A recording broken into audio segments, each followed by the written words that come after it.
Hey guys, Pastor Nate here with your 2-minute teaching, and I was just thinking about how really how rude we can be to each other, especially online. When it comes to online conversation, we just feel like no holds barred. We say whatever we want, we comment about whatever we want, we demonize people, we belittle positions, and we just attack. And really, it made me really discouraged when it comes to interacting with people online. We talk about Facebook and Twitter and these great tools that they are to interact with people, but the reality is that we use them to really show our ugly side. And it got me thinking about in James how it says in James 1:26, if anyone among you thinks he is religious and does not bridle his tongue, but deceives his own heart, this one's religion is useless.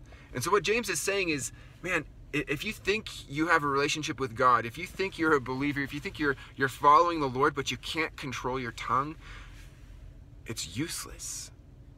Man, we need to tame the tongue. He says later in chapter 3 that, the tongue is an unquenchable fire, and it's set on fire by hell itself.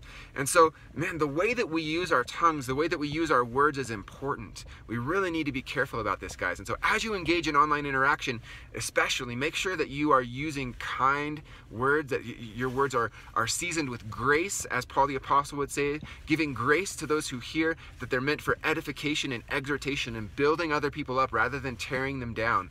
The tongue is so important, the way that we use our words. And so often when we're interacting online or through written form, we don't use the same restraints that we might use if we're talking to somebody in person. And so I'd encourage you to think about, as you're about to say that thing, if that person was sitting in front of you, would you say the same thing? Would you say it the same way? And I just encourage you to think about that before you respond to something online this week. And take that with you. Be encouraged. Be an encourager. Love people with your words. God bless.